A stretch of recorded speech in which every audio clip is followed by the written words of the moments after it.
Arratsaldeon dizuela guztioi, nazioarteko letren jaialdi honentzat, gutun zuriarentzat, bene-benetan plazer bat izaten da egunak joan, egunak etorri areto hau jendez gainezka ikustea, beraz, guztioi mila esker beste egun batez gurekin izateagatik.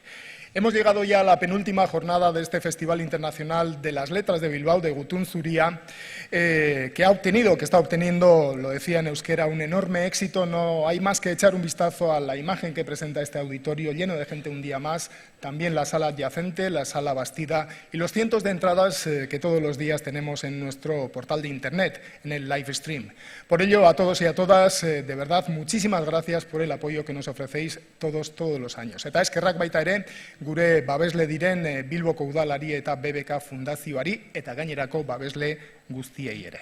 Gaur dakizuenez, jardunaldia bikoitza izango da, alde batetik, une batetik bestera, kazetarien arteko mahai ingurua izango dugu hemen bertan, eta gero arratsaldeko 7:00 Ricardo Menéndez Salmonekin hitzordua izango du Ramón Reboirasek. Además, la hora del lector, que se va a celebrar, como es habitual, a las 9 de la noche frente a la sala de exposiciones. Hoy va a estar realmente concurrida porque van a estar presentes todos los autores invitados a esta doble jornada. Allí estarán, por tanto, Ángela Rodicio, Ramón Lobo, Enrique González y Ricardo Menéndez Salmón. Sobra decir que estáis todos y todas invitados e invitadas.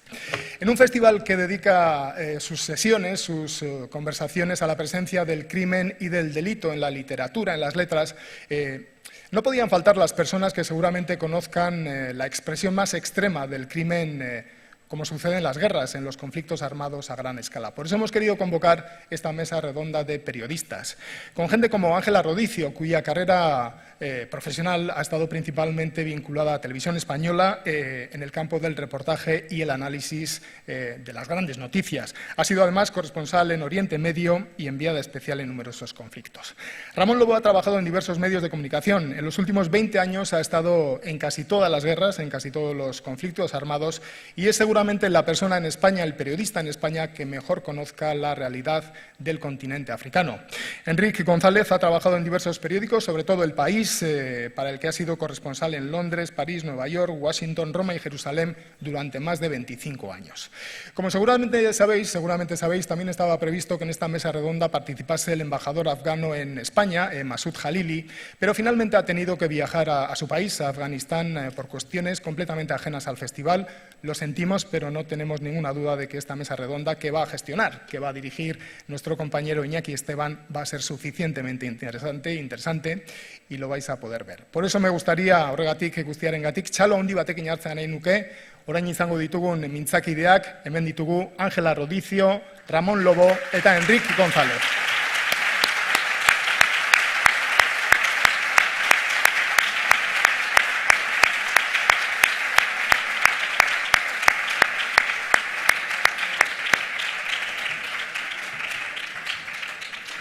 Hola. ¿Qué tal? Buenas noches. Aquí.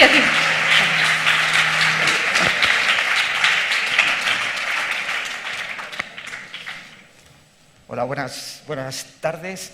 Muchísimas gracias por venir otra vez a esta sesión de Gutun Zuria.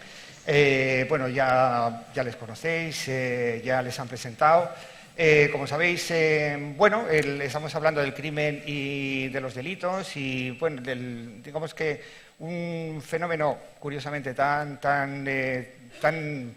presente en la vida de todos a través de los medios de comunicación, sobre todo, gracias a Dios, que es la guerra.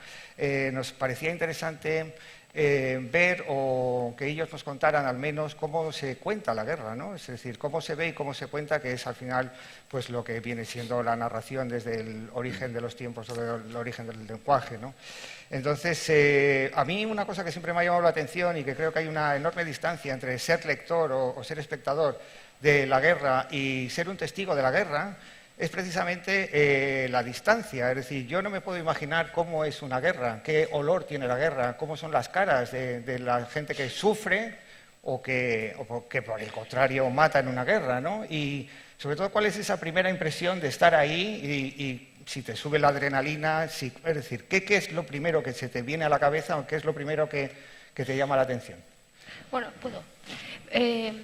Yo creo que yo leí hace muchos años un libro de John Reed, que luego se hizo famoso con los 10 días que conmovieron al mundo, en el que contaba la Revolución Rusa.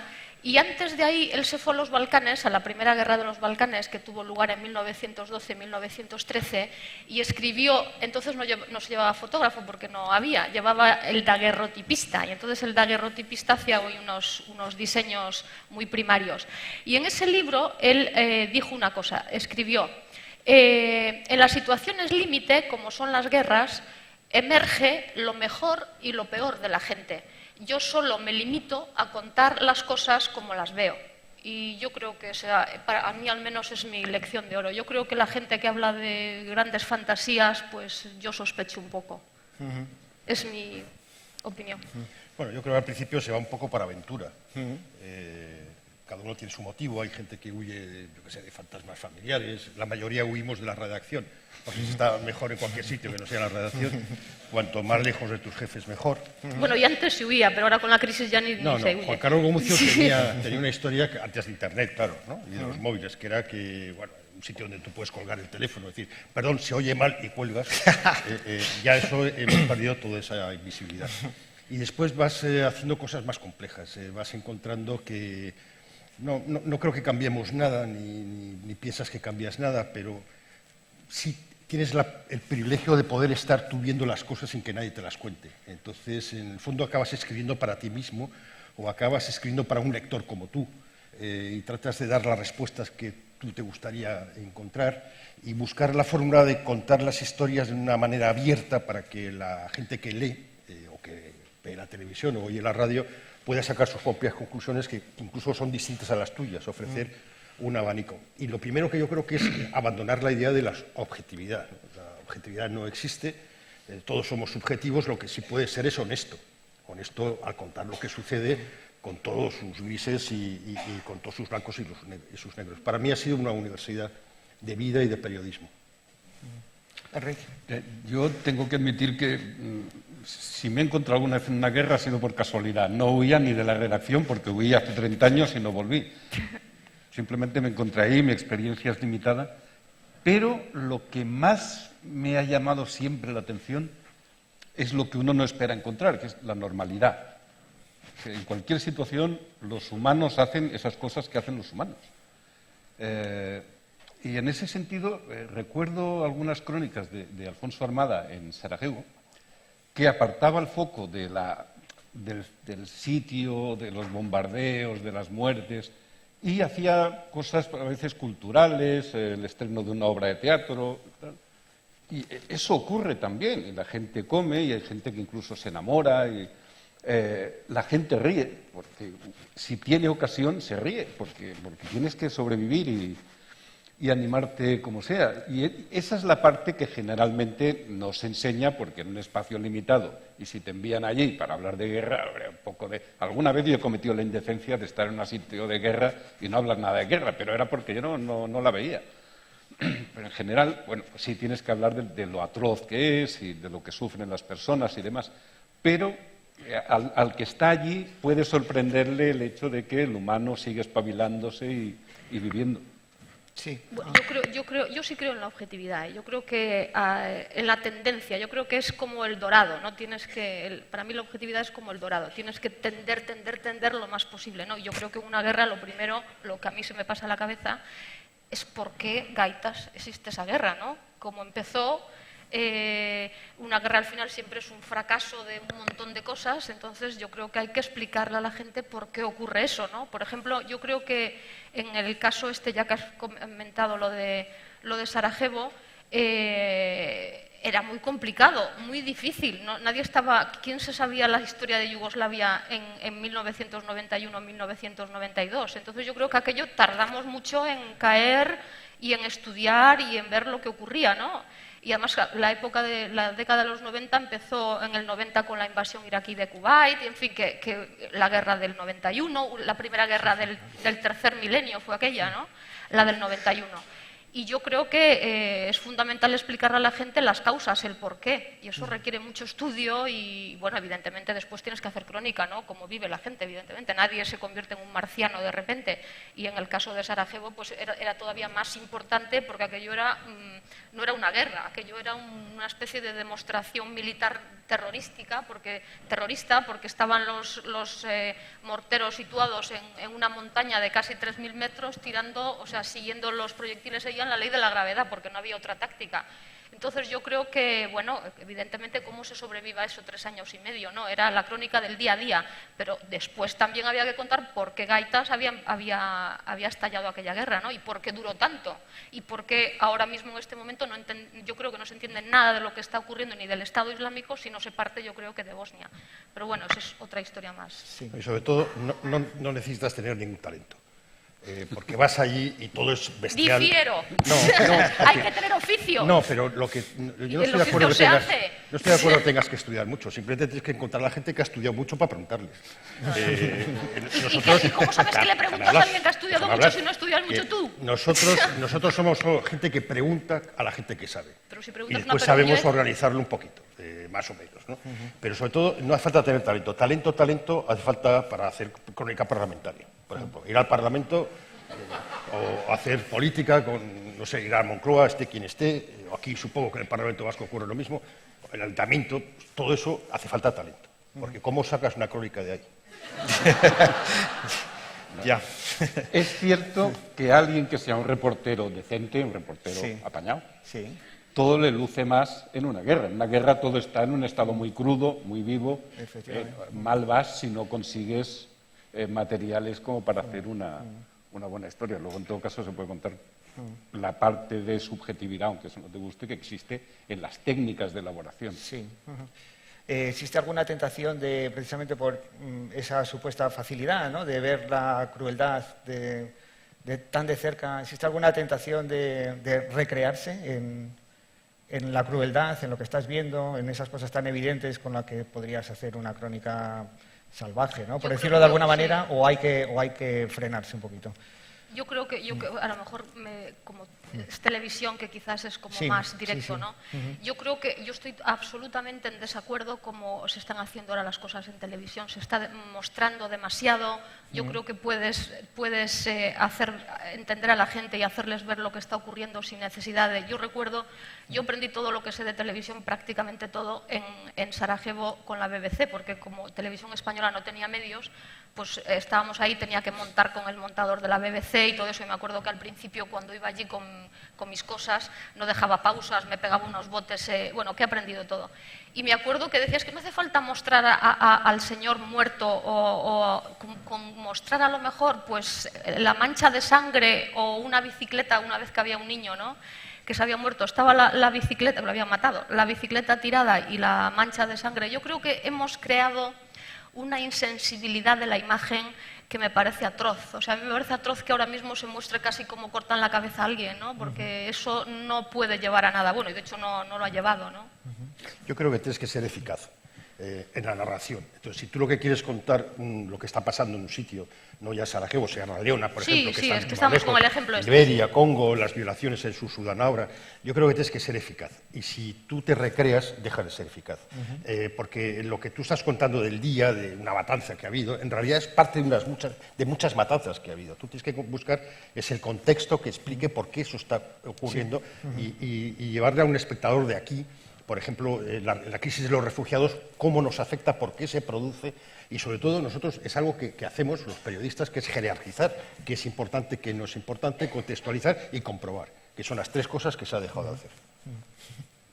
Es cierto, y realmente si te recreas en el horror, estás falseando, ¿eh? Porque realmente pues, se podría hacer alguna vez más o menos se ha hecho una historia sobre la situación en España, pues filmando solo contenedores de basura y gente que los abre.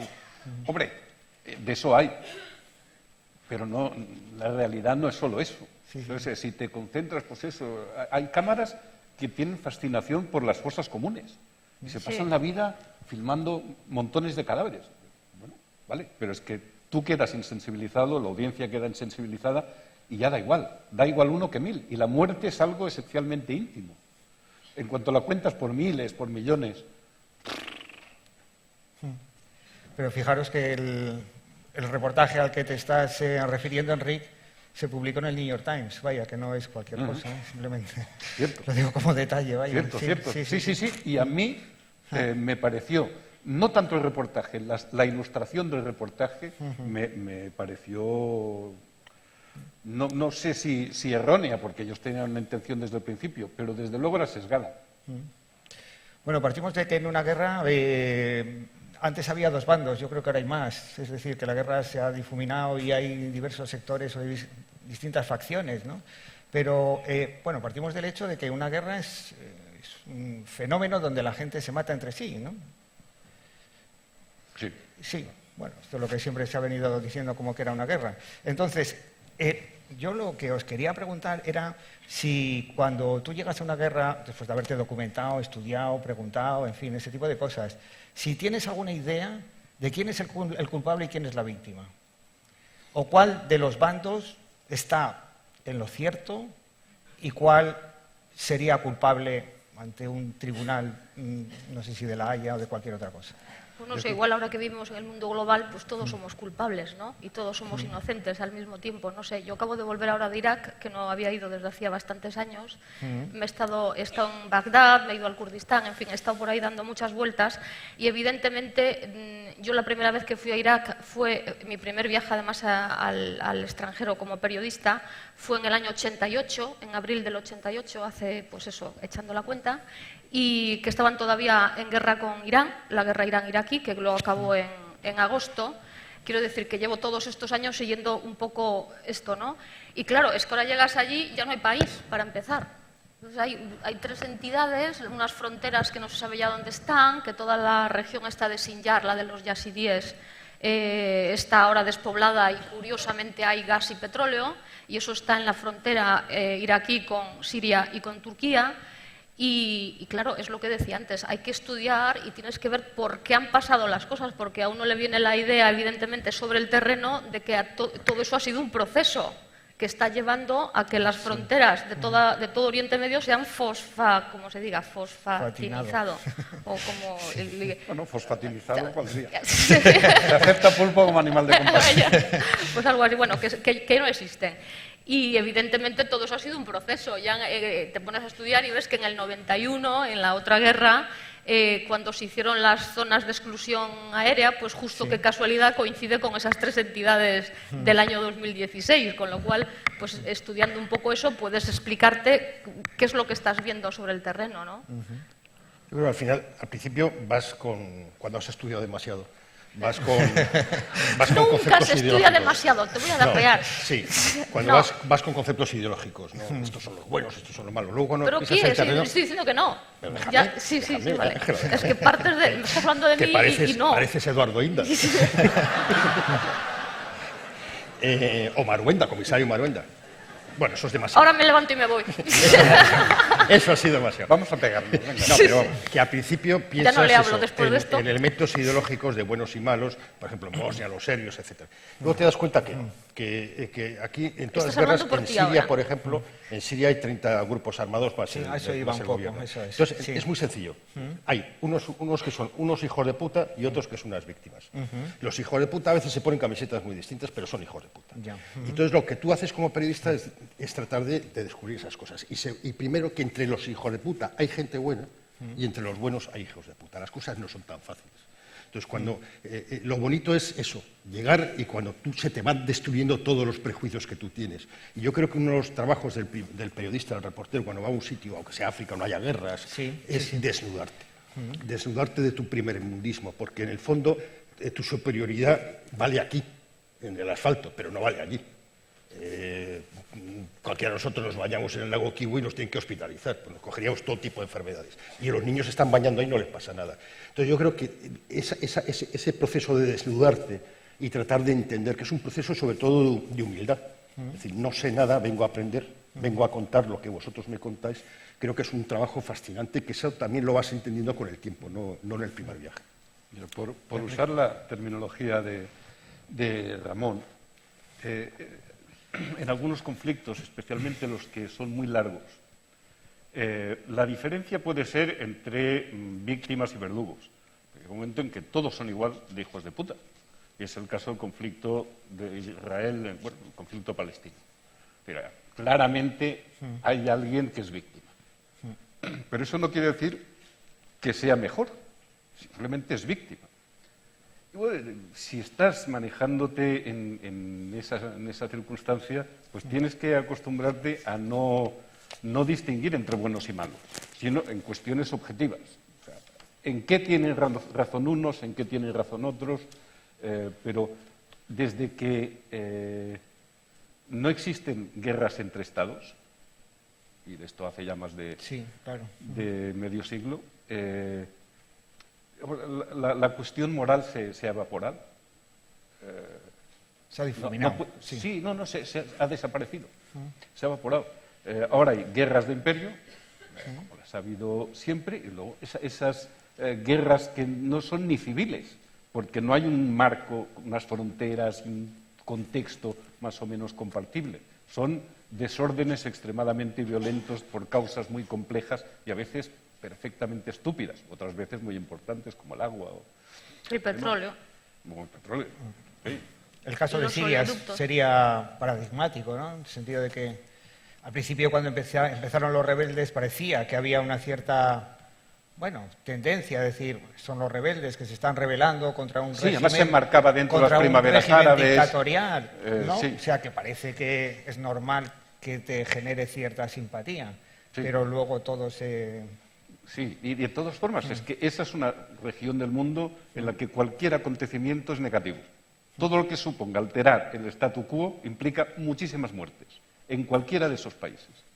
Entonces, pues, la gente más veterana en el lugar, desde el principio, decía, bueno, pues esto solo va a ir a peor, no esperéis que de aquí salga nada bueno. Y tenían razón, yo fui de los que creyeron que eso podía generar algo con el tiempo. No, ya no lo creo, los que sabían tenían razón. Es una clave, es lo que has dicho tú, Ángela, que las cosas vienen de antes. Pero nosotros llegamos ahora y no sabemos nada de lo que ocurre. Yo creo que sí hay víctimas, los civiles, que quieren vivir en paz. Esos son las víctimas. Yo conocí al exministro de Defensa holandés, Van Hove, que estuvo de ministro de Defensa cuando Srebrenica. Le tocó ese marrón, ya llegó hace poco.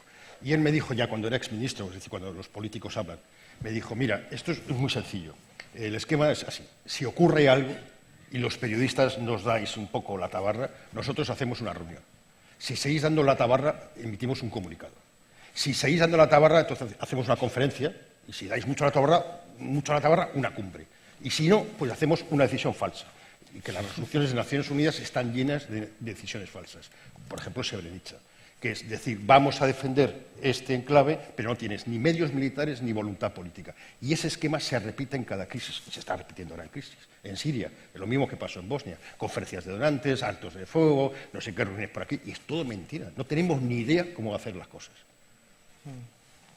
Tened en cuenta otra cosa, es que las guerras son lo más movedizo que existe.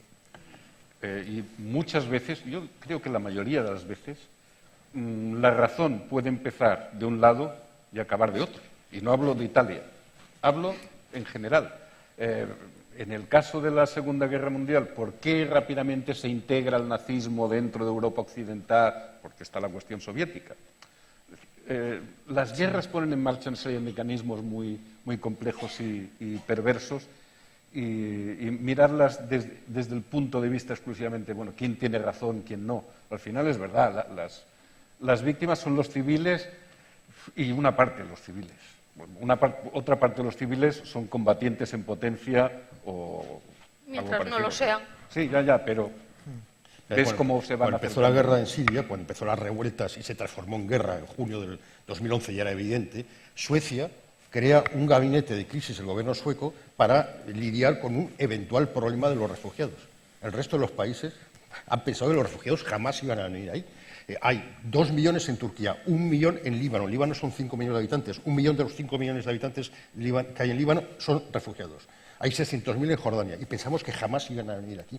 Que Turquía jamás iba a jugar a lanzarnos los refugiados para luego cobrar por retenerlos. da la sensación que jugamos de una forma muy naif o muy poco competente. Esto ya hablamos del fracaso Europa, que bueno... Yo es que lo que llamas naif yo lo llamo perverso. Pero bueno, es que lo que no se puede... Mira, ahora hace 100 años de los tratados Sykes-Picot, que fueron los que hicieron las fronteras que hay actualmente en Oriente Medio, esas que ahora ya no sirven, que les están rehaciendo porque hace 100 años las hicieron y creen que se han equivocado. Bueno, pues si tú haces estados artificiales, yo siempre digo, cuando ves una línea recta que es una frontera, eso es artificial y es algo que no existe. Dakota del Norte. Sí, bueno, fíjate, ¿qué montañas tienes una línea recta o un río que sea una línea recta? Pues eso es Oriente Medio, siguiendo la lógica de los oleoductos. Y lo que no puedes hacer es crear países dividiendo tribus, zonas, lo que quieres. Creas guerras como la de Irak para dividir un país, para distribuir otra vez el petróleo y luego no quieres saber nada de los refugiados. Es como si exportas problemas y no quieres importar las consecuencias. Yo lo veo perverso. Después en Irak, es muy interesante, ya no que la guerra fue ilegal y todas esas cosas y que estuviera Aznar metido, lo cual ya sale, esas cosas siempre salen mal si está Aznar metido, ¿no? Pero es que la guerra, en mayo del 2003, Paul Bremer, que era el gobernador el procónsul, en Estados Unidos de allí, tomó dos medidas de idiota. Una fue disolver el ejército, disolver toda la gente que pertenecía al partido Baath no podía trabajar en la administración. En una dictadura todo el mundo pertenece al partido que te permite trabajar en la administración. O sea, con lo cual dejó a un montón de gente sin trabajo. Pues yo creo que y no la fue gente estúpido, armada, que fue la muy gente armada pensado. comenzó, la gente armada, de ahí surge todas las insurgencias, entre ellas al-Zarqawi, que es el presidente de Daesh. O sea, que tomamos, como en Afganistán, se decide ayudar a unos mujahidines, entre ellos a Bin Laden y a otros, para que luchen contra el Imperio Rojo, pero tú has puesto en marcha una dinámica que va luego contra ti. Ya, pero a veces a esto se le llama historia. Sí. O sea, la historia es una cadena ininterrumpida de cagadas, errores... Y de cosas que parece que son cagadas y errores y no lo son. Como... Porque eso, como lo de disolver el partido Baath y el ejército iraquí, era lo perfecto para acabar con Irak. Claro, Que es lo que, claro, o lo ha destruyes el ocurrido. país. O sea, que no fue una idiotez. Acabas de disolver fue el una. país, sí. Bueno, pero Claro. eso era algo pensado. Pues Sí, pero una estrategia. Ahora están las consecuencias. Pero eso trae Que son las que quieren, las consecuencias son las que querían, dividir al país en tres. Yo no digo ese que yo voy con el Neandertal. A partir del Neandertal la hemos cagado. Esto, el homo sapiens, nuestro presunto, estuvieron 200.000 años sin hacer nada. O sea, se dedicaban a comer y a mantener las mandíbulas. Y nosotros, ¿no? Hemos creado los dentistas, hemos creado todas estas cosas. Son una sociedad lamentable. En fin, ya que habéis sacado lo de los refugiados, lo había guardado para el final, pero creo que hay que abordarlo ya. Relacionado un poco con esa difusión de la guerra y difusión de los bloques de la guerra, es decir, cuando hablamos de refugiados, y hay veces que se pone el ejemplo, ¿no? La guerra civil, por ejemplo, los refugiados en los niños de la guerra, la Unión Soviética, a México, Argentina, bien, todos lo sabemos esto, ¿no? Pero ahí sí que estaba claro quiénes eran los fascistas y quienes, bueno, quizá con alguna reticencia, pero quienes luchaban por la libertad, ¿no? Vamos a ponerlo así, más o menos, con las matizaciones que queráis ponerle, a ese esquema muy simplista, desde luego. Pero ahora ya no ocurre eso, entonces yo os quería preguntar que cómo se modifica también el estatuto propio del refugiado, ¿no?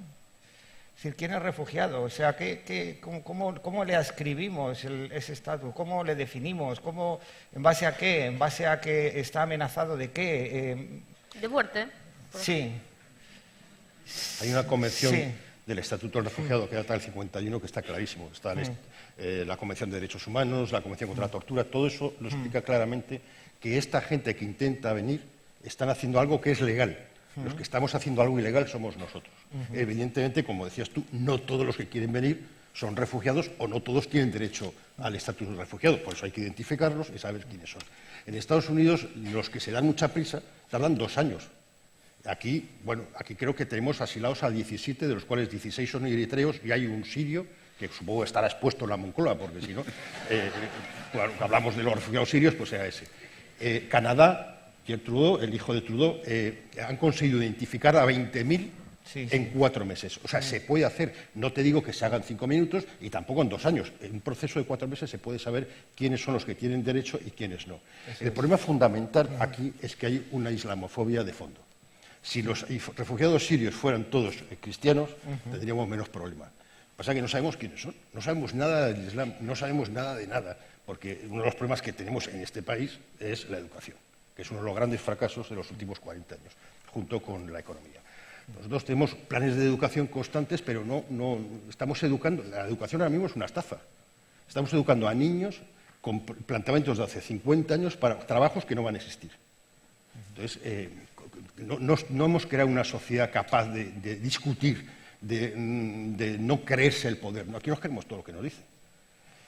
Entonces, no sé, yo creo que en el debate de los refugiados una sociedad así compra muy fácilmente el miedo. Y uno de los trabajos de los periodistas es combatir la ignorancia con información, pero como tampoco estamos haciendo nuestro trabajo.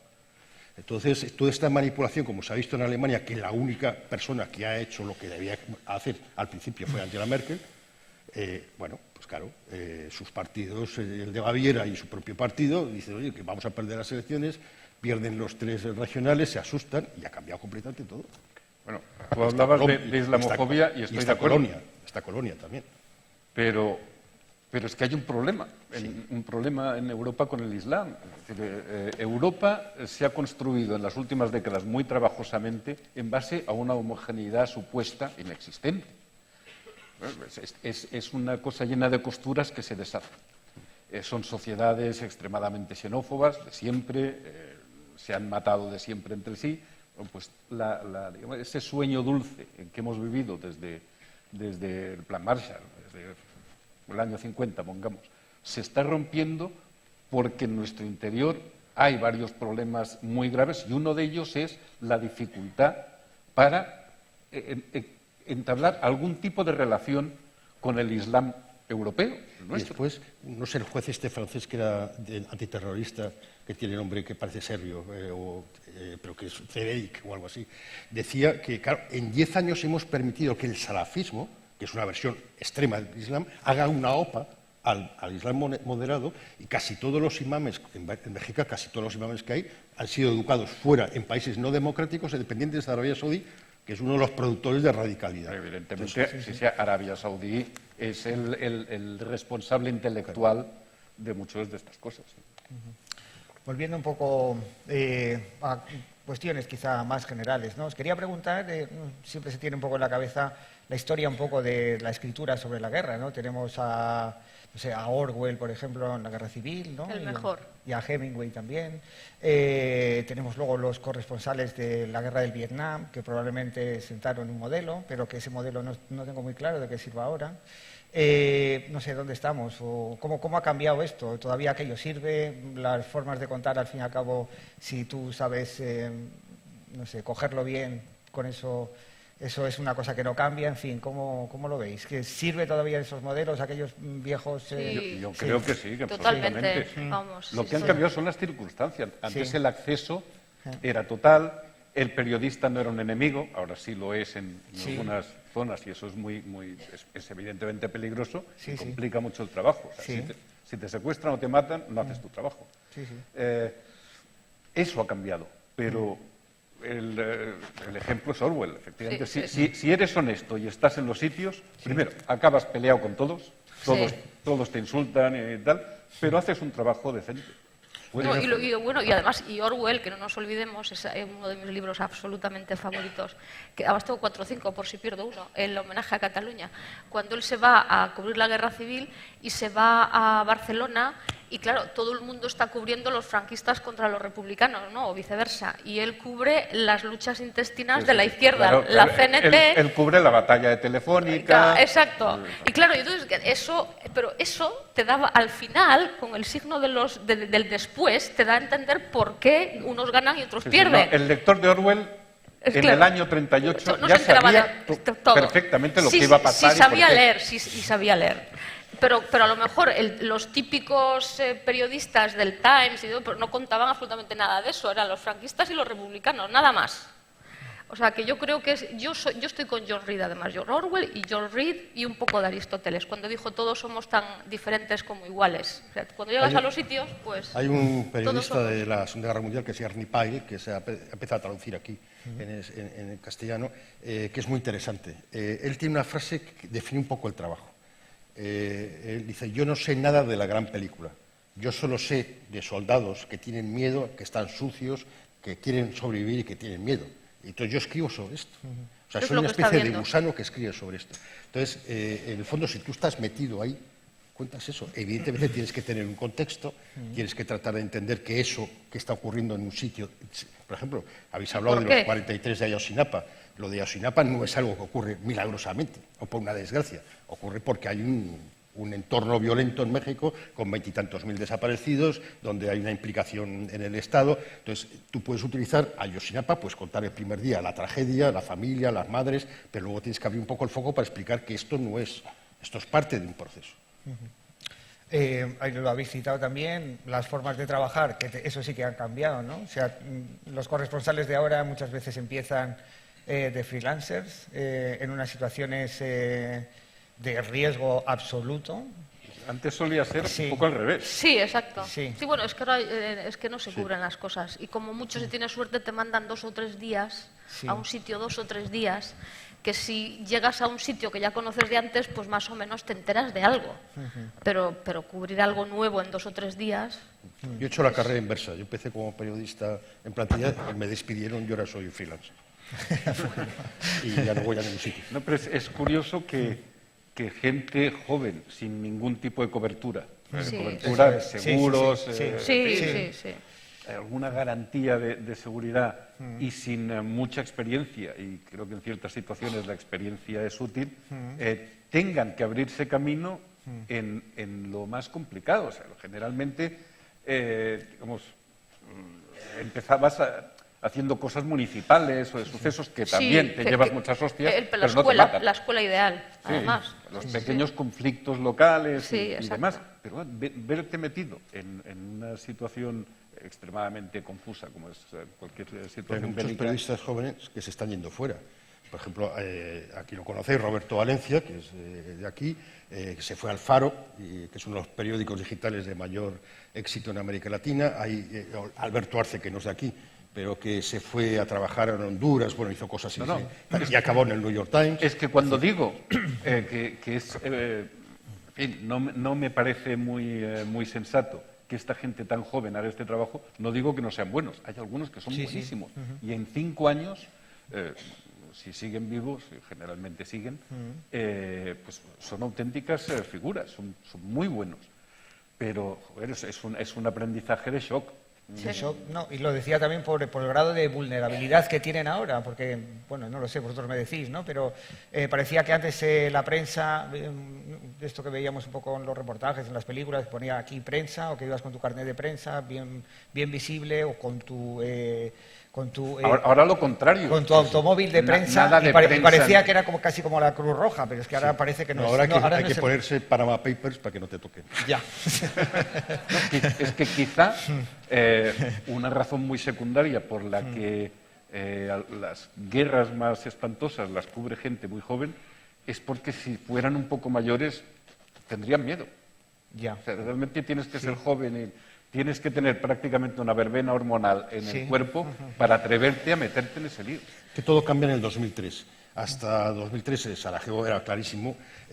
La parte débil siempre aceptaba periodistas extranjeros en todas las guerras, en Líbano, en Vietnam, etcétera, porque de alguna forma te permitía colocar tu historia. El único éxito militar del gobierno bosnio fue tener a un montón de periodistas en Sarajevo durante 4 años y para nosotros fue un gran fracaso porque tardamos 40 años en conseguir que se hiciera algo, contando todos los días las barbaridades que ocurría. Pero en 2003, cuando la invasión americana, cuando la insurgencia nace, sobre todo en julio del 2003, cuando empiezan los primeros atentados, coincide con el nacimiento de Internet, pues ya está Internet, están los móviles, con lo cual la insurgencia tiene capacidad para grabar ellos mismos, para emitir, tienes páginas. Los periodistas sobran en cualquier bando. Colocan Pero desde que desde tu CIDE, la propaganda se hace con lo que tienes a mano. Ahora tienes Internet, pero es que lo ahora, haces con ahora Internet. tienen todas Una guerra sin propaganda no sería una guerra. Necesarios para hacer la propaganda y de hacerla muy bien. El Daesh hace una propaganda fantástica. No Hollywood. necesita Sí. periodistas extranjeros que cuenten. Daesh es buenísimo. sus Daesh, razones. el cibercalifato es uno de los grandes problemas y sería muy fácil combatirlo. Hace poco se supone que será la CIA o alguno de estos, pues se dice de Anonymous. Estos tienen muchas diferencias con Al-Qaeda, porque Al-Qaeda controla todo el mensaje. Estos controlan los 2 primeros niveles y después no. lo que hizo fue el Anonymous, o quien se metió, entró en los mensajes de Daesh y empezó a poner, por ejemplo, a una foto de Bin Laden lo llenado de penes. Y salían tías en pelotas, películas pornos, claro, todo eso ya no puede circular, porque para ellos es pecado.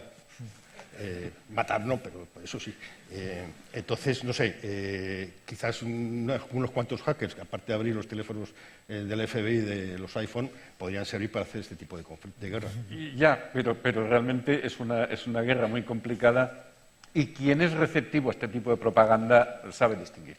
¿Y quién es la fuente de todos esos vídeos? Porque esa es otra. ¿Quién las hace? ¿Ellos o...? Hombre, acabarán contratando pues agencias de Londres y eso. Aquí lo que habría que hacer es coger al ministro, al ministro de Interior, que es experto en estas cosas, y que dirigiera las operaciones. Los informes PISA sobre el Daesh. Estás un poco obsesionado, ¿no? No, es para desengrasar un poquito. Vale. Bueno, sé que es un larguísimo debate y que seguramente... Yo creo que están enamorados. Te lo he devuelto. Bueno, yo no voy a decir la verdad. No, decía que seguramente es un debate muy largo y de difícil solución. Lo de, por ejemplo, cuando esos vídeos, ¿no?, de Daesh y tal y todo eso, si tienen que ir en la primera, si no tienen que ir, si no tienen que aparecer, aunque todos sabemos que están en Internet y por tanto es un poco una tontería. ¿Quién los pone ahí? Bueno, sí. ¿Quién los pone, sabes? Porque yo estoy hablando con un montón de gente últimamente y claro, es que los servicios están por todas partes. No sabes exactamente quién es quién ya.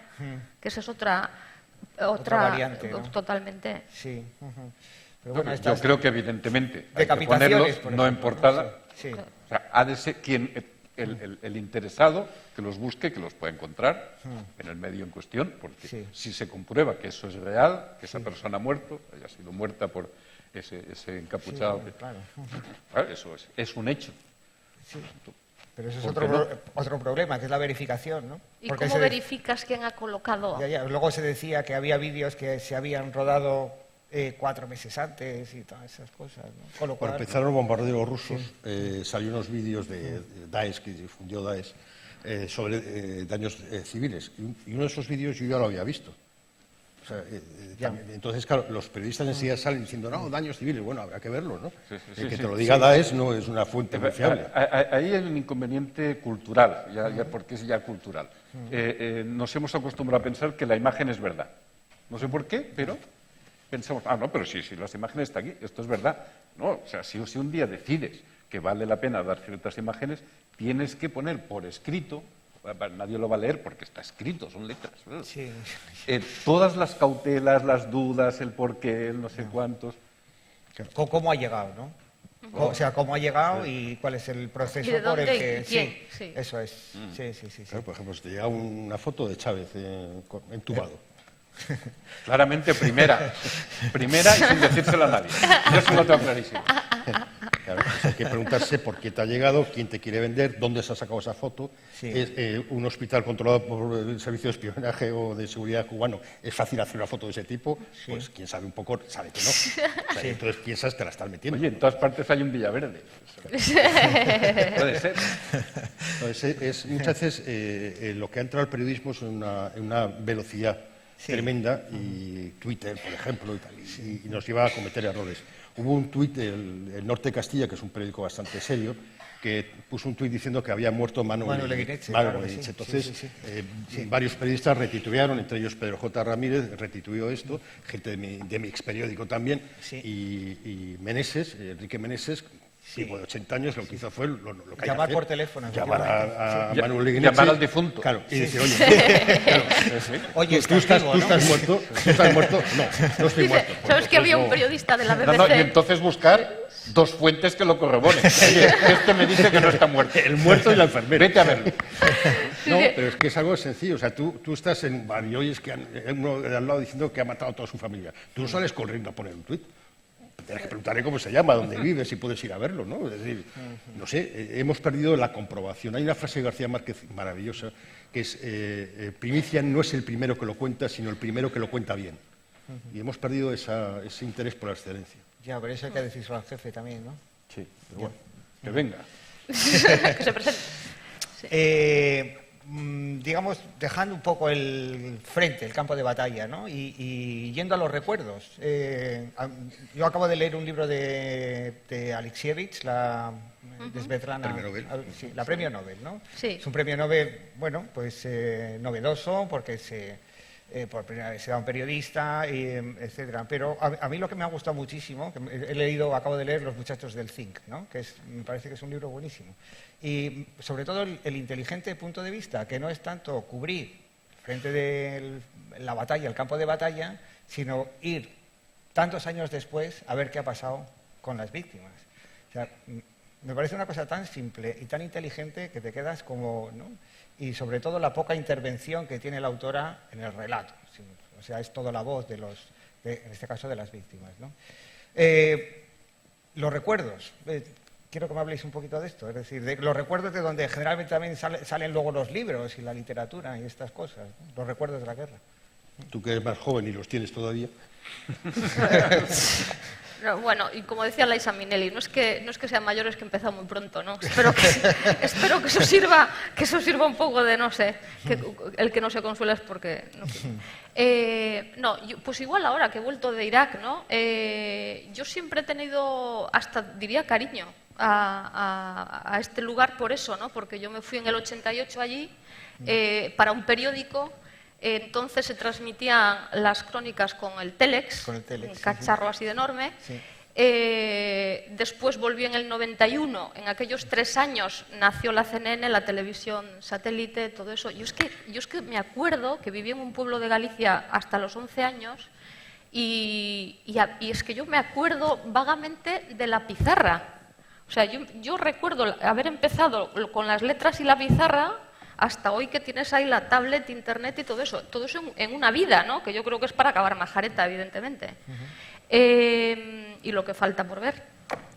Bueno, pues en esos 3 años, el 91, la CNN, satélite, después volví en el 96, en el 98, en el 2003, y ahora he vuelto ahí, me he encontrado con gente que conocí, por ejemplo, mi traductor desde el 91 hasta el 2003 incluido, es un señor que ahora vive en Dallas, Texas, y curiosamente, y su hijo sigue en Bagdad y trabaja en el Ministerio de Defensa. Los americanos con los drones hacen las fotos, este señor hace los mapas.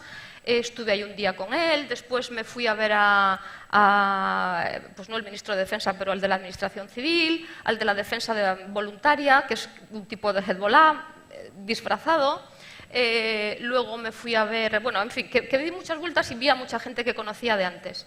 Después me fui al Kurdistán, volé desde Bagdad hasta Erbil 1 hora en Zagros Airlines, un día que hacía una tempestad alucinante. Yo era la única occidental, estaba con los pies ahí en la pared del baño, porque el avión aquel pegaba unos botes increíbles, y el señor que estaba a mi lado me dijo: estamos en la situación ideal, tripulación kurda, pasando una tormenta y sobrevolando el Estado Islámico. Y le dije, pues, la verdad.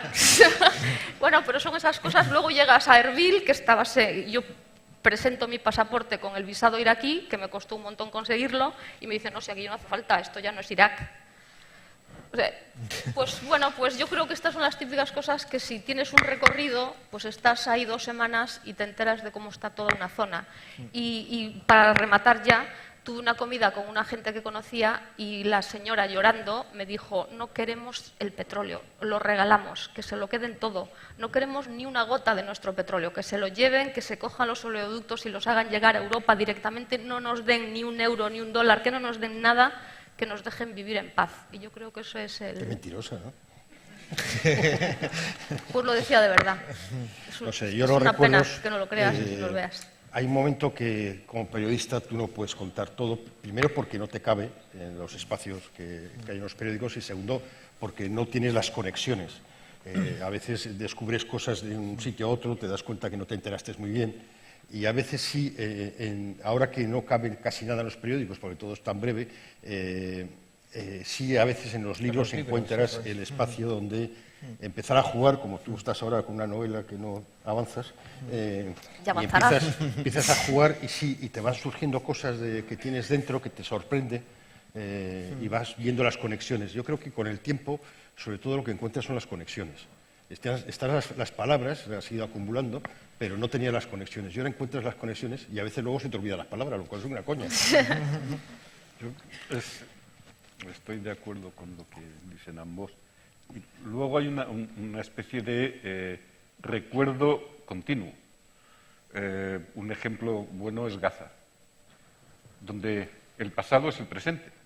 Nada cambia, simplemente la gente crece, se hace mayor, envejece, y les conoces y ves cómo el hijo del que era mi fixer, pues ya es un chaval que está en las brigadas y pues igual le matan un día.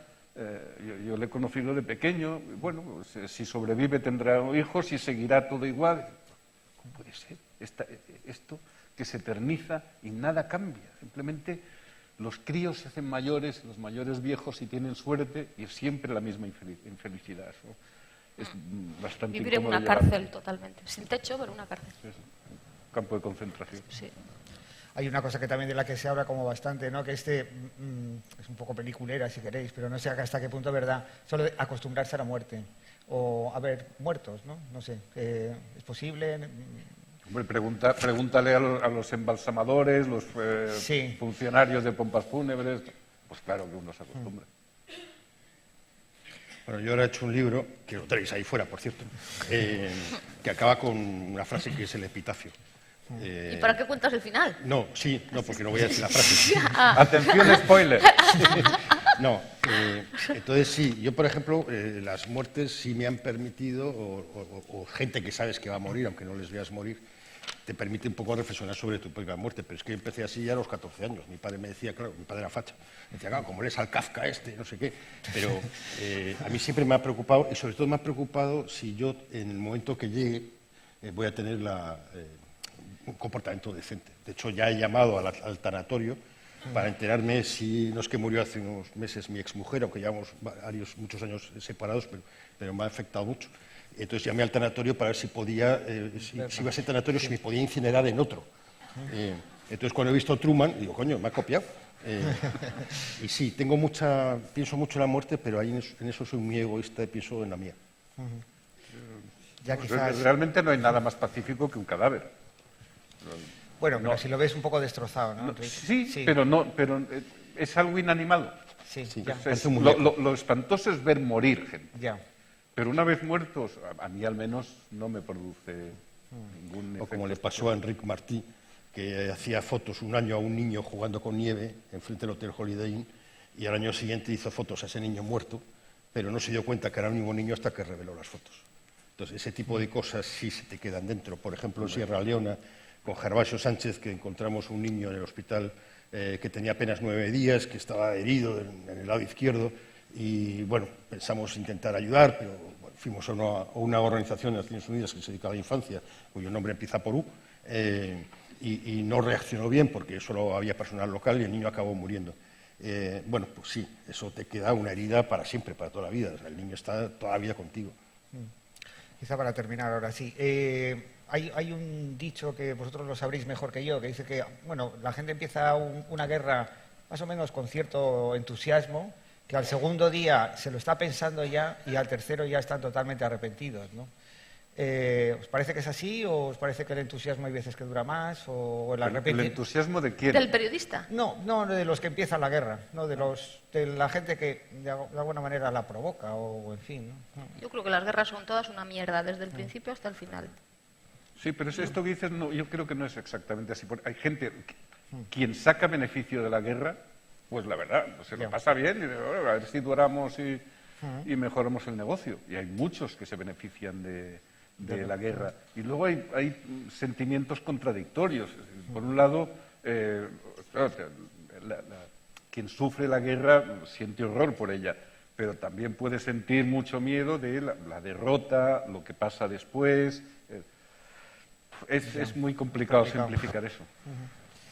Yo he oído que las guerras se saben cómo se empiezan, Desde pero no luego cómo no, cómo se terminan. acaba. Sí, Hay otro sí. libro fantástico, que este no es mío, que es el Sun Tzu, El arte de la guerra. Que ¿Ese no estudia- es tuyo? No, no. Pero es de tu época. No, pero Ah, gracias. yo era muy pequeño. No, es del siglo V antes de Cristo. Se supone que es un emperador, aunque se disfraza el de general. Y este es un libro que se ha estudiado en las universidades americanas, que han estudiado todos los grandes generales de la historia, Bonaparte, etc. Sí, sí, y ahora los ejecutivos, creo, Sí, ¿no? sí, los ejecutivos, y ahí da un poco que la guerra, para empezar, el mejor ejército es el que consigue evitar la guerra. Totalmente.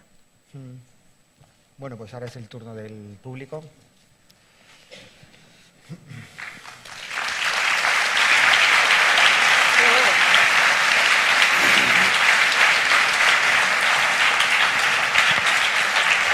Yo, si llego a ver que hay tanta gente, me hubiera ido corriendo. Sí, porque no se veía. Ahí hay una. No se No veía y se, era no se bastante veía nada. agradable. Ay, la madre. Ahí hay una pregunta. ¿Verdad? Parecía así aquí. Sí, sí, sí, de repente.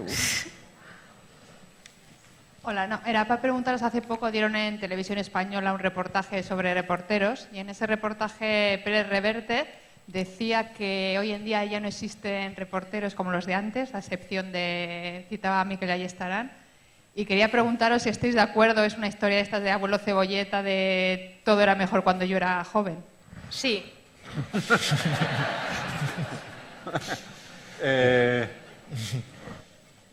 A ver, sí y no. Es que han cambiado las circunstancias y algunos de los cambios los hemos comentado hace un momento. Pero bueno, el hecho de que exista Miquel y de que existan muchos otros, pues indica que las cosas han cambiado, pero no tanto. O sea, yo creo que Arturo ahí simplificó un poco. Yo estoy totalmente de acuerdo en lo de Miquel y en algunos cuantos más. Y bueno, Arturo es que yo le quiero mucho y cada vez que le veo le toco a ver si consigo vender algún ejemplar más, ¿no? Pero no, conmigo no funciona. O sea que yo no sé si tiene ahí una coraza o qué, pero no. Pero Miquel me parece extraordinario y un ejemplo para los jóvenes periodistas de que sí se puede. Y perdón por el lema que va a aparecer. Sí se puede, ciudadanos. Más preguntas, por favor. Era una pregunta para Ángela. Es que has dicho... Perdón, no veo. Aquí. Ah, vale, ok. Bueno, si se puede decir así un corto, pero es que has dicho eso de que Irak ahora está como dividido en 3 zonas, como que ha desaparecido el país, o sea, que dependía de por dónde iban los oleoductos. Es una cosa muy interesante del que yo no... Si se puede, puedes aclarar un poco. Y luego has dicho que qué es lo que está detrás del Daesh, como si hubiera... Hombre, yo he leído en algún sitio, son ideas un poco que la gente suele decir que son conspiranoicas, esas cosas, ¿no? ¿Qué hay de...? Que puede ser que sea una creación de alguna forma de servicios de inteligencia no sé, de otros intereses que están utilizando a personas reales, claro, que se lo creen, pero hay ideas o hay posibilidades de que haya otra cosa detrás. Pero es que parece que lo ha sugerido un poquito, por lo menos la sospecha, ¿no? Sí. Bueno, lo dirá que es una historia larga, pero bueno, voy a contar solo así brevísimamente. Irak, como sabes, antes era Mesopotamia, hasta 1921. Había sido durante 500 años un conglomerado de 3 provincias del Imperio Otomano. Durante 500 años las provincias eran Mosul, vamos a ir desde arriba abajo. Mosul, que está en el Kurdistán, rayando, luego tienes Bagdad en el centro y Basora abajo, ¿no? Esas eran las 3 vilayets, se llamaba provincias otomanas, de las cuales se componía Mesopotamia. En 1921, siendo protectorado británico, porque Mesopotamia era su tierra de paso desde el Mediterráneo hasta la India, que era donde ellos tenían la joya de su imperio, se embarcaban en el Golfo Pérsico y se iban los barcos hacia allá, deciden que llega la hora de crear un país. Y entonces se reúnen en el desierto y el secretario de Asuntos Orientales, Sir Percy Cox, ve en el mapa que hay demasiado petróleo en esas 3 provincias ex-otomanas, esos 3 vilayets.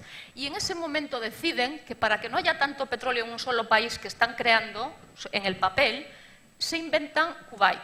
Kuwait era la tribu de los al-Sabah beduina que pertenecían a Basora, eran como unos 2.000 o 3.000, y de repente crean ese país, con lo cual dejan a Irak, al nuevo país Irak, sin salida al mar, crean ya un problema geoestratégico importante, etcétera, etcétera. Eso funciona así desde 1921 hasta 1958, que se acaba la monarquía. Una monarquía con 3 reyes, Faisal I, Ghazi, Faisal II. En el 58, en una revolución también muy sangrienta, que podríamos estar aquí hablando, que es otro tema, se acaba la monarquía. Empiezan diversos dictadores, partidos que también podemos estar hablando de distintas facciones, ya si fueran prosoviéticos o pro-británicos, dependiendo de qué dictador era, y al final acabas con Saddam Hussein en el 73, que hace una marcha hacia el poder también muy interesante.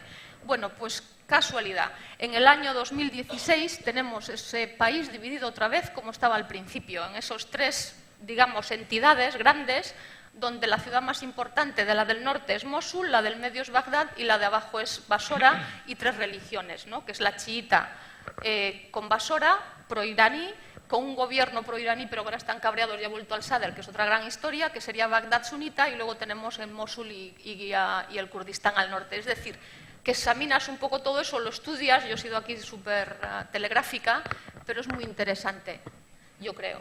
Y en cuanto a lo de...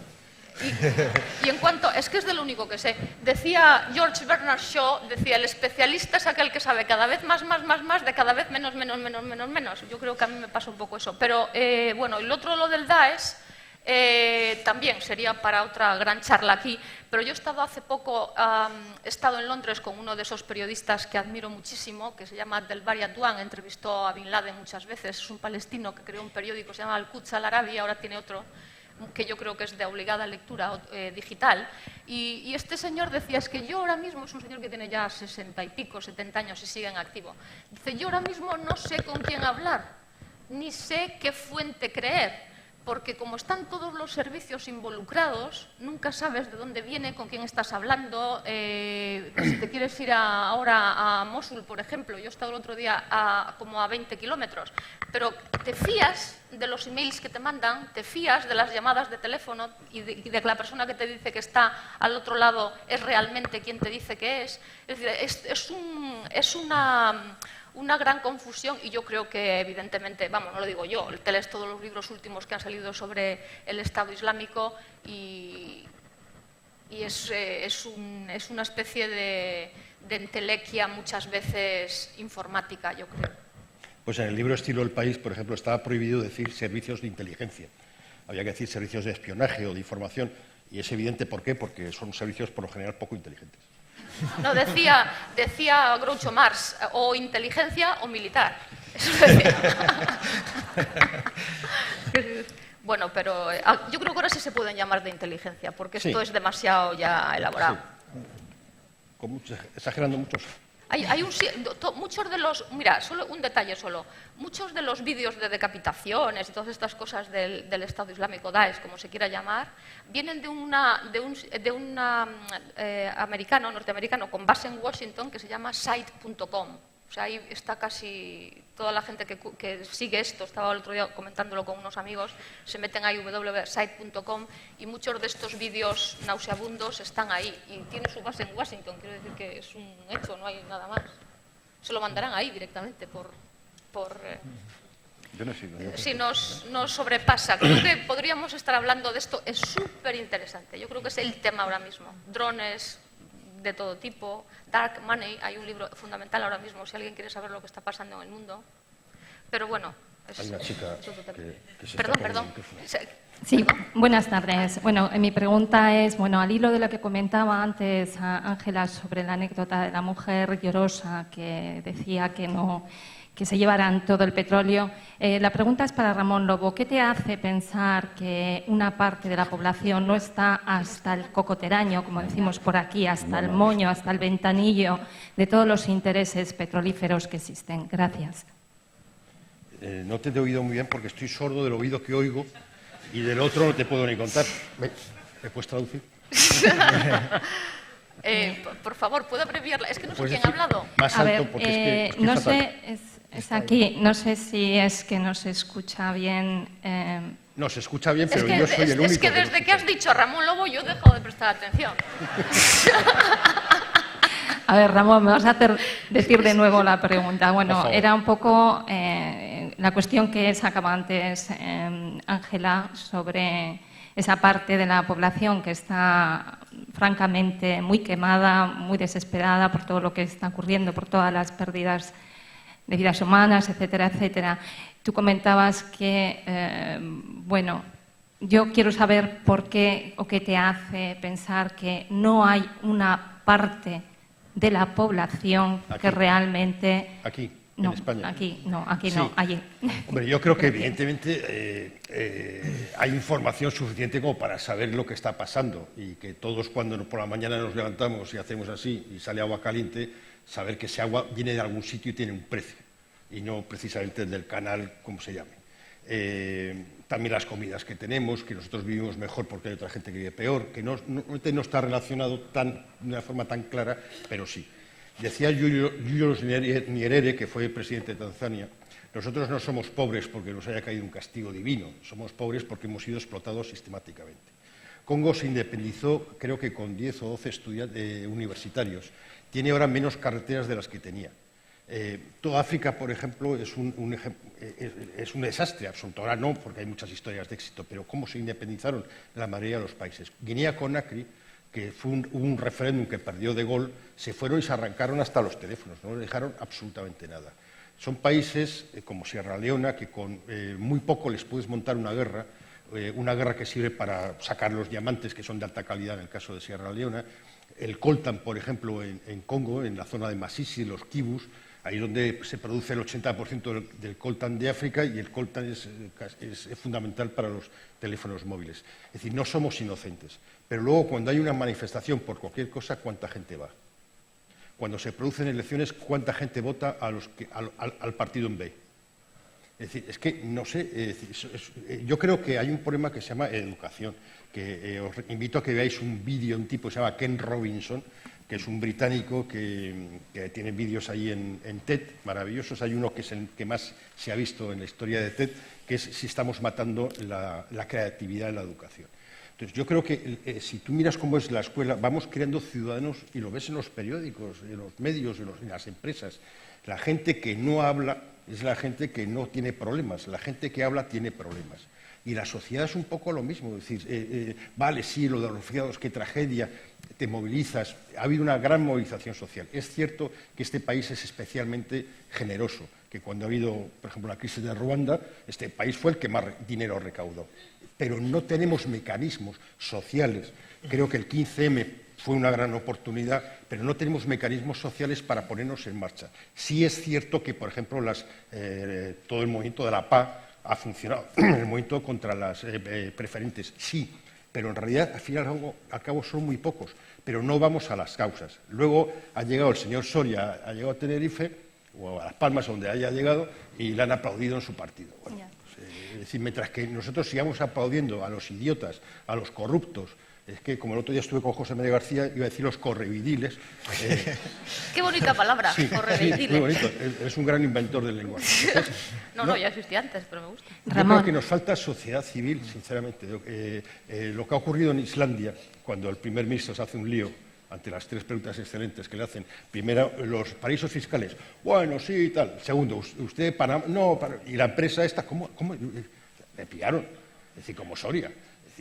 Nosotros no tenemos esos mecanismos tan aprendidos. Y hubo un programa de Jordi Évole en Dinamarca, que un español que estaba en Dinamarca dio un poco la clave. El problema es que hay una media de tolerancia a la ética, que en los países nórdicos es muy alta, bueno, Alemania es muy alta, y aquí no. O sea, si consideras que somos a veces activistas de sillón, ¿cuál es, según tú, cómo se podría corregir? No sé, si tú miras toda la gente que se cabrea en Twitter, toda la gente que se cabrea en los bares, dices, bueno, ¿y por qué no os cabréis todos juntos en la calle? Sería quizás una vía. Somos muy dados a irnos. Yo creo que en el fondo, es que yo creo que la dictadura ha hecho mucho daño. Y no vuelvo al libro que he escrito, pero va sobre eso. Cómo la dictadura ha laminado a un país, y yo creo que nos ha dejado sin mecanismos de defensa social. Somos un país extremadamente individualista. Y lo que no... que me parece muy bien porque yo lo soy, pero creo que la solución de los problemas colectivos requiere soluciones colectivas. Y los partidos, es evidente que un tipo de partidos no han hecho su trabajo y los otros partidos, por lo que estamos viendo, no hay muchas esperanzas de que lo vayan a hacer. Bueno, que sí, ya verás. No lo sé. Supongo que seguiríamos hablando mucho tiempo de esto, pero tenemos que dejarlo aquí, lo siento, y nada, hasta